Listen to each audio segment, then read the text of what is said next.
σας, καλώς ήρθατε στην προεκλογική εκδήλωση της Αντρασίας Ιωαννίνων με θέμα η αντικαπιταλιστική εναλλακτική σε παλιά και νέα μνημόνια. Το ρόλο αρχικά έχει ο Νίκος Ζήκος, επικεφαλής του ψηφοδελτίου της Αντρασίας Ιωαννίνων.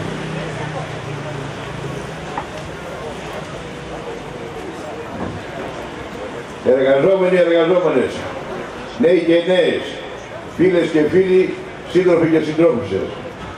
Σήμερα κάνουμε ένα κάλεσμα και απευθυνόμαστε στους ανθρώπους του Μόχθου, αυτούς που εργάζονται 10 ώρα καθημερινά και επιβιώνουν δύσκολα στα όρια της φτώχειας. Απευθυνόμαστε στην νεολαία που βλέπει τα όνειρά της για εργασία, ζωή και δημιουργία να πνίγονται από ένα σύστημα που δεν χρειάζεται ή μάλλον χρειάζεται σαν αναλώσιμο προϊόν μιας κρίσης. Απευθυνόμαστε στους ανέργους που βλέπουν από την πείρα τους ότι το οικονομικό σύστημα του καπιταλισμού τους πετάει στο περιθώριο και τη μιζέρια.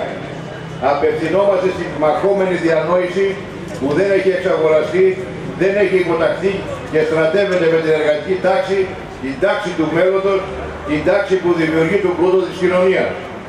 Όλοι εμείς είμαστε η συντροπική πλειοψηφία, παράγουμε όλο τον πλούτο της κοινωνίας, μπορούμε και πρέπει να το πάρουμε στα χέρια μας, να δημιουργήσουμε την κοινωνία του μέλλοντος χωρίς πείνα, φτώχεια και ανεργία. Από το άλλο μέρος, η αστική τάξη, οι τραπεζίτες και οι διάφοροι μικροαστοί βουλεμένοι, παρατρεχάμενοι γύρω τους, που χωρίς να παράγουν τίποτε, κλέβουν τον μόχθο μας, ζώντας την κλειδί και την καλοπέραση. Αυτοί από μόνοι τους, ούτε τα κορδόνια των παπουτσιών τους δεν μπορούν να δέσουν χωρίς την εργατική τάξη. Είναι ένα άχρηστο παρασιτικό κυφιναριό. Σε αυτούς χρειάζονται τα μνημόνια και οι ξένοι προστάτες. Όταν λένε χωρίς μνημόνιο έρχεται η καταστροφή, έχουν δίκιο, γιατί εννοούν τη δικιά τους καταστροφή. Ας πάνε λοιπόν στα σακίδια, στα σκουπίδια της ιστορίας που ανήκουν. Να δυναμώσουμε λοιπόν το αντικαπιταλιστικό, αντιμνημονιακό μέτωπο καθημερινά παντού.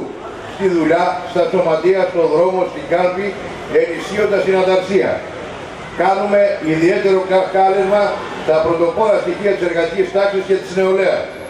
Ο αγώνας με την αστική τάξη είναι δύσκολος.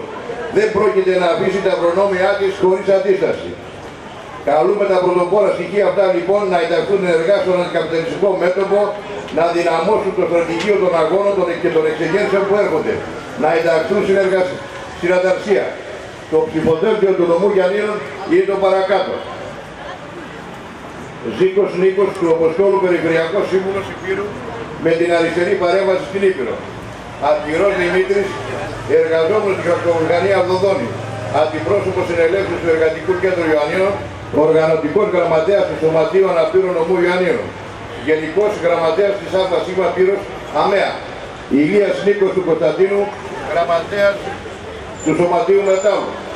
Συντριβέλη Παρασκευή Βούλα του Γεωργίου, μέλος διοίκηση του Εργατικού Κέντρου Ιωαννίνων.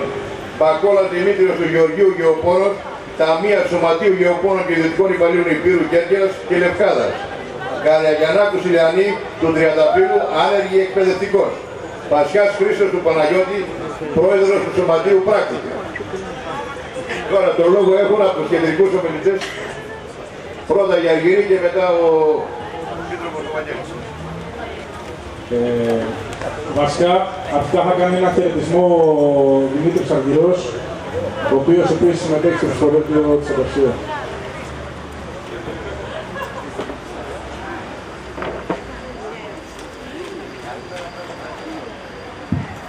Σύντροφοι και συντρόφισσες, χαιρετίζοντας, θα ήθελα να πω πως οι μέχρι τώρα αγώνες μας έγιναν στις κυβερνήσεις τους, βαθαίνοντας την κρίση δικιά τους. Έτσι, εμφανίζεται από τη μια μεριά το εξωτερικό του ελληνικού λαού να λέει όχι στα μνημόνια, όχι στην εκμετάλλευση και από την άλλη 220 βουλευτές να το ψηφίζονται. Σύντροφοι και συντρόφισσες, φίλες και φίλοι, παρά τους αγώνες μας, χωρίς αυτές τις κυβερνήσεις, τα μνημόνια παραμένουν άρτια και αποτελούν τη θεμέλια λίθο της καπιταλιστικής Ευρώπης. Αποτελούν τη θεμέλια λίθο του σύγχρονου βάρβαρου καπιταλισμού. Σύντροφοι και συντρόφισσες, η παραγωγικότητα είναι τεράστια. Ο πλούτος επίσης. Οι νέες επιστημονικές ανακαλύψεις, καθώς και τα νέα μέσα παραγωγής και οι παραγωγικές δυνατότητες κάνουν πιο εύκολη τη μετάβασή μας σε μια καλύτερη κοινωνία, σε μια νέα κοινωνία. Ιστορικά αυτό ονομάστηκε κομμουνισμός. Ναι, ο σοσιαλισμός και ο κομμουνισμός είναι πιο δυνατός από ποτέ. Μέσα σε αυτά τα πλαίσια είναι αναγκαίο ποτέ να διατρανώσουμε τη μόνη δυνατή και ρεαλιστική στρατηγική απάντηση, που δεν είναι άλλη από την ανατροπή του καπιταλιστικού συστήματος, από την καταστροφή του καπιταλιστικού κράτους, την οικοδόμηση της εργατικής δημοκρατίας, της δημοκρατίας των σύγχρονων Σοβιέτ της σύγχρονης εργατικής τάξης, που μέσα από την καθολικοποίησή τους, μέσα από την παγκοσμιοποίησή τους, θα οδηγήσουν σε μια ελεύθερη κοινωνία, την παγκόσμια κοινωνία των έντονων συντηρητικών παραγών, τον ενωσιακό κομμουνισμό. Σύντροφοι της Δόξης. Οι εκλογές, δυστυχώς και ευτυχώς, δεν θα οδηγήσουν στην διαφορετική ανατροπή. Καμία εκλογική διαδικασία δεν οδηγεί. Από την άλλη, είναι πολιτικά νόμιμο να απουσιάζουμε από κάθε μάχη, όπως είναι αυτή των εκλογών. Από κάθε μάχη του κόσμου εργασίας συμμετέχει, πρέπει να συμμετέχει και να δίνει το στίγμα του. Με το πνεύμα της ανταρσίας που καταστρέφει κάθε παλιό, φέρνοντας το νέο, το μέλλον, φέρνοντας το νέο, αδυναμώσουμε και κυκλοϊκά τη μοναδική αναπτυκτική φωνή και δύναμη, τη δύναμη της ανταρσίας. Γιατί μόνο μέσα από μια δυνατή ανταρσία θα δώσουμε νικηφόρα όθηση στους κοινωνικούς και εργατικούς αγώνες που έρχονται, για να φύγουν όχι μόνο οι διαχειριστές τους, όχι μόνο και τα μνημόνια τους, αλλά και το σύστημά τους. Ευχαριστώ.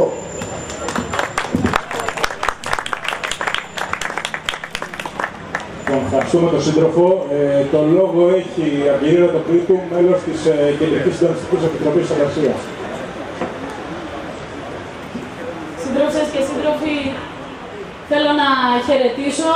Νομίζω ότι η εκδήλωση εδώ πέρα στα Γιάννενα είναι από τις πρώτες εκδηλώσεις της Ανταρσία που ξεκινάνε αυτή τη μεγάλη μάχη που έχουμε να δώσουμε μπροστά μας. Αλλά πριν προχωρήσω για το θέμα της συζήτησής μας, θέλω να βάλω ένα θέμα που νομίζω ότι είναι από τα πιο βασικά που έχουμε να αντιμετωπίσουμε στο επόμενο διάστημα και είναι το ζήτημα των προσφύγων. Είμαστε αντιμέτωποι με το μεγαλύτερο προσφυγικό κύμα από το Δεύτερο Παγκόσμιο Πόλεμο. Το λέω γιατί μπορεί εδώ πέρα στα Γιάννενα να μην το βλέπουμε, αλλά κάτω στην Αθήνα είναι συγκλονιστικό κάθε μέρα να φτάνουν χιλιάδες προσφύγων στο λιμάνι του Πειραιά. Και το λέω αυτό γιατί θέλω να στείλουμε, η Ανταρσία καταρχάς στέλνει ένα μεγάλο καλοδεχούμενη σε όλον αυτόν τον κόσμο, γιατί ξέρουμε ότι είναι κόσμος ο οποίος στις χώρες του, στη Μέση Ανατολή, πάλεψε τους ιμπεριαλιστές. Αυτή τη στιγμή έρχονται κατατρεγμένοι στα σύνορα της Ευρώπης και αντιμετωπίζουν την Ευρώπη φρούριο. Και το λέω γιατί παλεύουμε μαζί με αυτούς τους εργάτες και τις εργάτριες απέναντι στους καπιταλιστές της Ευρωπαϊκής Ένωσης, δίνουμε μαζί τον αγώνα πραγματικά για να έχουμε μια καλύτερη ζωή. Και ξεκινάω από αυτό γιατί οι προκλήσεις και εδώ πέρα είναι τεράστιες. Την Παρασκευή ο Δήμος του Πειραιά έδωσε άδεια στη Χρυσή Αυγή να κάνει προεκλογική συγκέντρωση. Μετά από πρωτοβουλία της ΚΕΡΦΑ, σωματείων, της Ανταρσία έγινε σύσκεψη και πήρανε απόφαση ότι την Παρασκευή η πλατεία δεν ανήκει στους φασίστες, ανήκει στους αντιφασίστες, ανήκει στους αντιρατσιστές και 2 ώρες καλούμε, νωρίτερα από τη συγκέντρωση της Χρυσής Αυγής, καλούμε αντιφασιστική συγκέντρωση για να διεκδικήσουμε ότι ο Πειραιάς ανήκει σε αυτόν τον κόσμο και όχι στους δολοφόνους της Χρυσής Αυγής.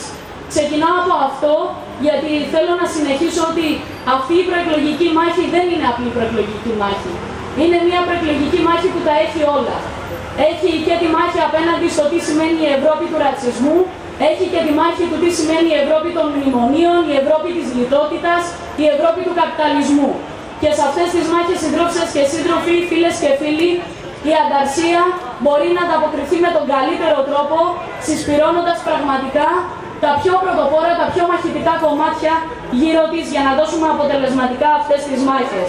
Οι μάχες απέναντι στο ότι 21 του μήνα έχουμε να παλέψουμε απέναντι στο 3ο μνημόνιο. Και για μας η μάχη των εκλογών είναι αξεδιάλειπτη από τη μάχη να ανατρέψουμε όχι μόνο το καινούριο μνημόνιο, αλλά και τα παλιά μνημόνια, να μην αφήσουμε κανέναν από τους εφαρμοστικούς νόμους να περάσουν.